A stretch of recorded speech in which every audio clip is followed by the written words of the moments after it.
Over the last few weeks, we have learned about the fundamental laws of logic, which are the basis of how we process ideas, and we have reviewed many different types of logical fallacies. As we have been studying logical fallacies, we have also been learning about the most important part of logic for our purposes, and that is how to make a logical argument. A logical argument is simply a sequence of reasoning aimed at demonstrating a truth or falsehood using a methodological process of logical thinking. You may be asking yourself, when did we learn how to do this? And the answer is Bob.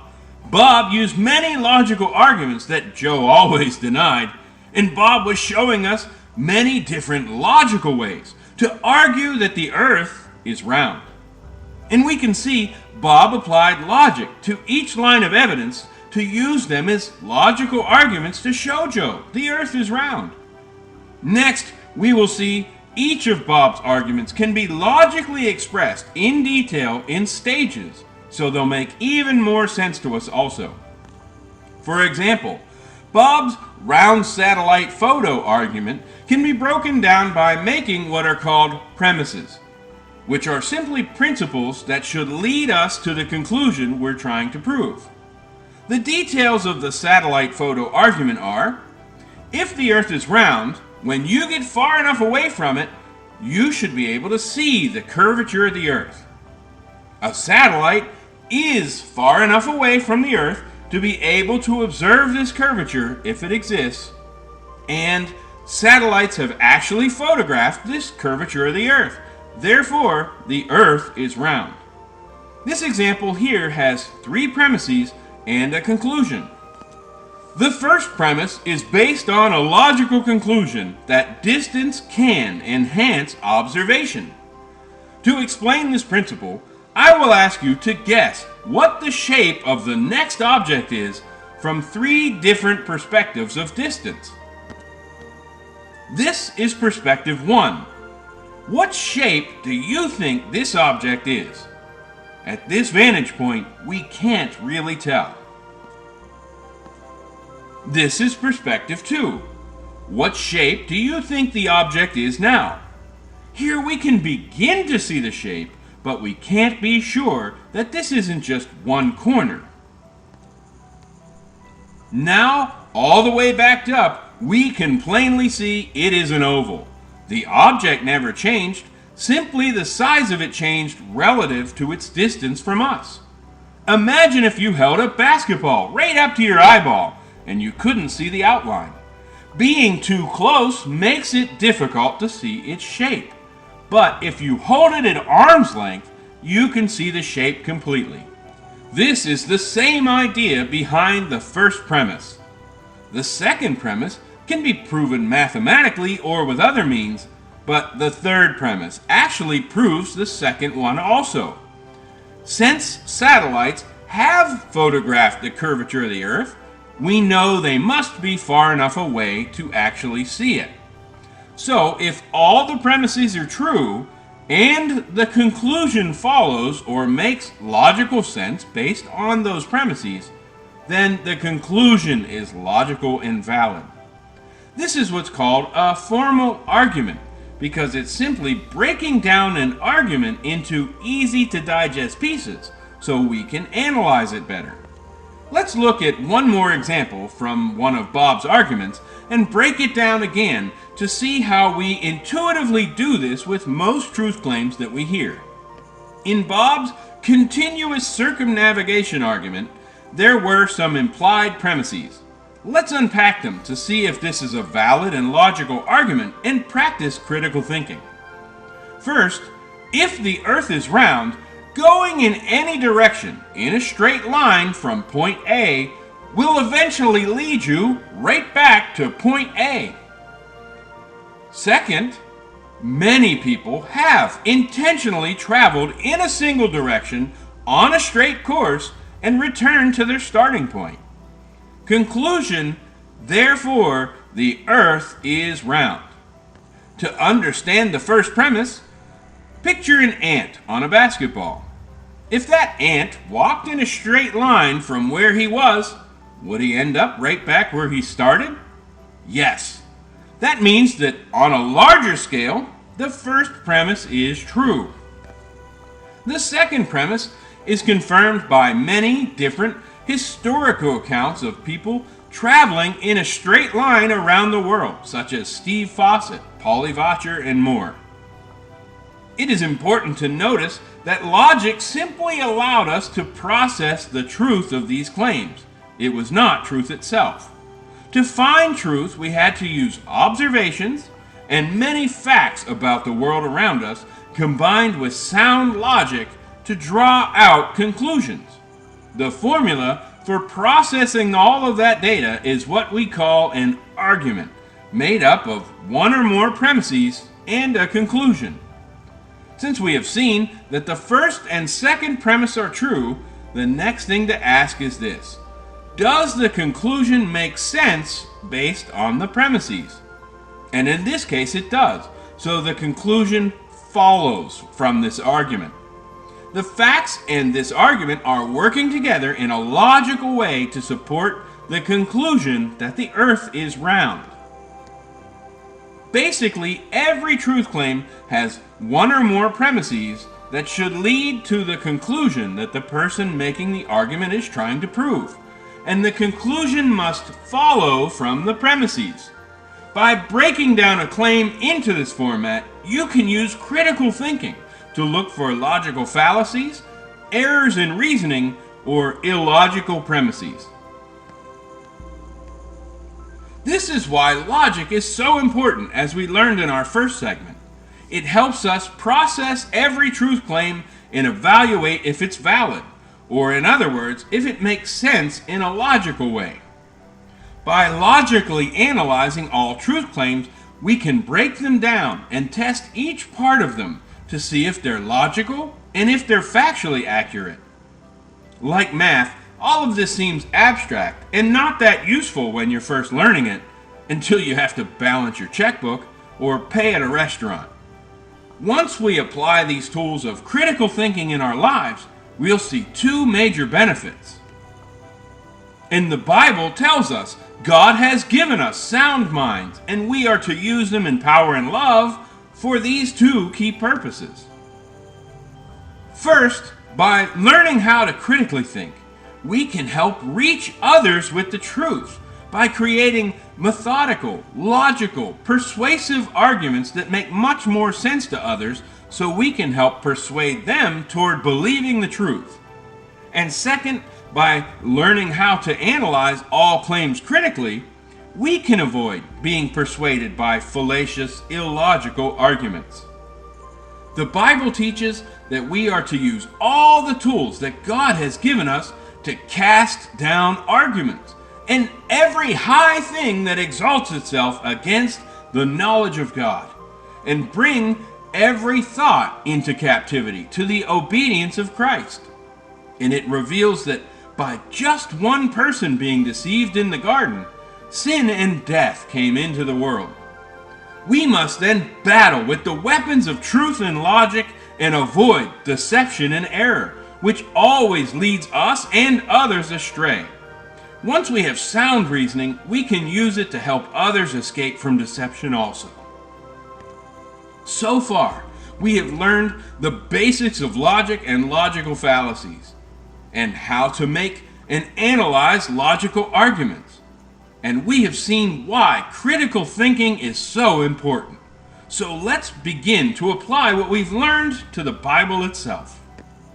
The Bible obviously and undeniably makes one very important claim that everything it says hinges on, and we can test that main claim using facts and logic.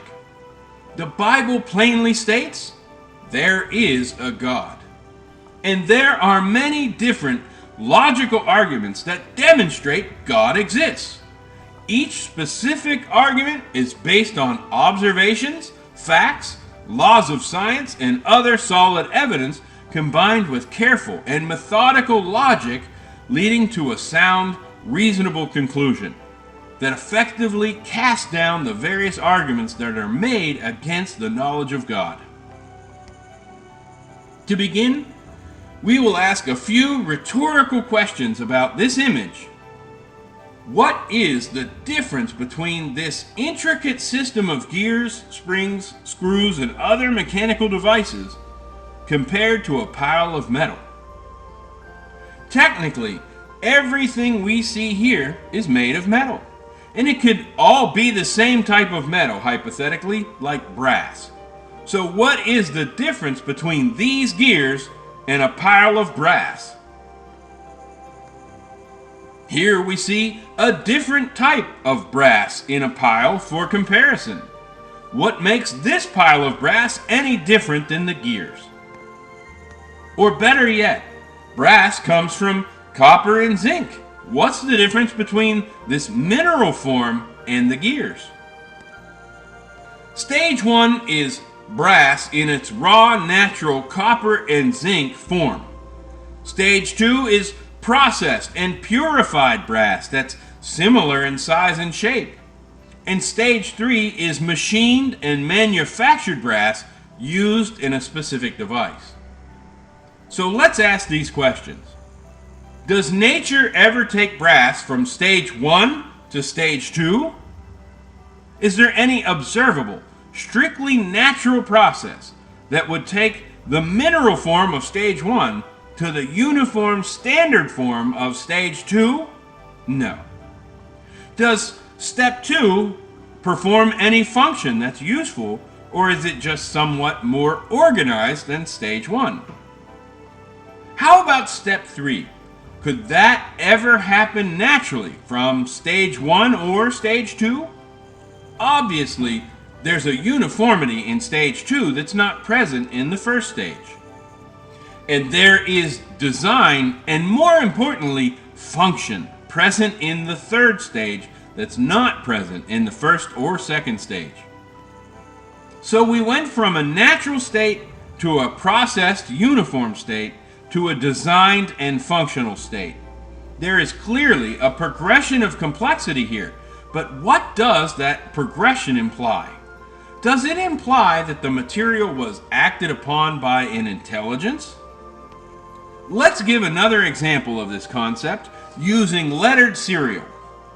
These letters are randomly placed in this bowl, and we don't see any words popping out at us, even though every piece of cereal is a letter. They're all placed together, and there are plenty of letters to make many, many different words. Now, what if you saw the letters arranged in this way? Is this natural, or did an intelligence arrange this? Obviously, Abby or someone who knew her spelled out the name, but how do we know this? In the natural state of this cereal, or its unadulterated state, the cereal does not normally spell out a recognizable word, and the odds are very low that it ever will. But out of a bowl of many letters, just 4 were taken, and placed with clear spacing, in just the right order and orientation, in a way that conveys a message and serves the purpose of communicating. This reveals a design and a function beyond the normal expectations we have for this manufactured cereal to display on its own randomly, so an intelligence must have interacted with it. These logical observations lead us to conclude there is an observable and limited amount of organization and function to all forms of matter in their default natural state. An organizational state more complex and functional than that default natural state requires an intelligent organizer. A watch has a more complex and functional state than its various components possess in their natural default state. Therefore, a watch has an intelligent organizer. To determine if we agree with a conclusion, we must test the 3 premises that lead us to that conclusion to see if they're valid and reasonable.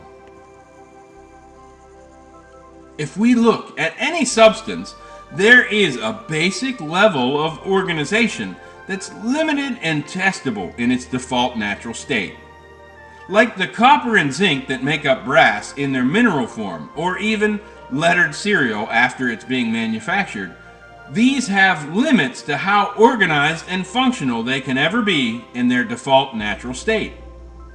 If the cereal conveyed a message to you, despite the odds, in its natural default state, there would either be a very irrelevant message or a very strong suspicion that an intelligence was behind that message. If you came down to the kitchen and saw a box of cereal spilled on the table with a message next to it saying, "Take out the garbage, Mom," you would conclude that this was intelligently organized to serve a function beyond the natural default state of that cereal, and in this case, Mom was the intelligence behind the message. Writing is not a property of ink, paper, or pens. It's the result of an intelligence using these components together in an intelligent way to serve the function of communication. And in the same way, these gears, springs, and screws and levers reveal much more function, design, and organization than could ever be expected to arrive in any natural way from the basic default state of the minerals that are making up the metals in this image. So we can agree that premise 1 and premise 2 are true, based on our observations and reason. And we conclude so far that an organizational state more functional and complex than the default natural state requires an intelligent organizer like a watchmaker or Mom. So 1 and 2 lead us to our application of their principles to step 3. A watch has a more complex and functional state than its components would have in their natural default state, and that leads us to the conclusion that a watch must have an intelligent organizer. If 1 and 2 are correct, and a watch truly does have more function and complexity than its individual components would ever have in their default natural state, then yes, the conclusion is true. A watch must have an intelligent organizer. And this conclusion is confirmable through other methods like meeting the watchmaker or watching him work. Next, let's see how this argument applies to God and the Bible. Let's take the same exact argument and apply it to a dog instead of a watch. Now, if you're an atheist or an evolutionist, you're probably jumping up and down right now thinking, this is a false analogy. But just stick with me. What are the materials that make up a dog?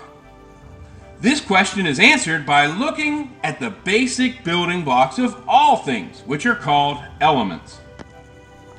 If you exist, and I hope you do, you're made up of these elements we see on the periodic table of elements. These are the known building blocks of everything that physically exists. For living things, only 11 of these elements are found in larger than trace quantities. So whether you're a puppy or a person, these are the basic 11 elements that compose your being. This is the simple truth, and sometimes it helps to look at the basics to understand the bigger picture. The real question is then, what is the natural default state of those 11 elements? Are they normally a puppy, a person, or just elements in our environment? The sad truth is, the natural default state of all the building blocks of life are not puppies. They are environmental and can be thought of as dirt. The building blocks return to the environment when life ends, and this is their natural default state. By the way, the Bible confirms this fact, explaining that when we die, our spirit departs and returns to God who gave it, while the dust that we are made of returns to the earth. All physical life is made up of these same basic elemental building blocks, and when all type of observable life ends, the elements return to their natural default state. So even though we see life and it seems to have magically organized these building blocks to make them separate, special, amazing things. It is the organism's intricate organization itself that actually makes it alive. After each physical life ends, we observe all the building blocks return right back to their environment. And what we call biology becomes recognizable as the organization of life forms to new levels of function and complexity beyond the natural default state of their basic components. This all puts us back to step 3. A dog or any other biological life form is simply a more complex and functional organized state of matter than its various components possessed in their natural default state. Therefore, a dog or any other biological life form has an intelligent organizer. So what intelligence has organized the elements into the cute little puppy? That's the next step we must reason through. And to begin with, many would claim it might be DNA. Scientists now estimate that there are around 37.2 trillion with a T cells in the average human body. The cells are the smallest unit of life that can replicate independently.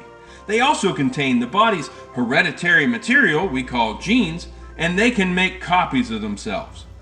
The nucleus of the cell serves as its central command center, and it sends out the directions for the cell to grow, mature, divide, or die.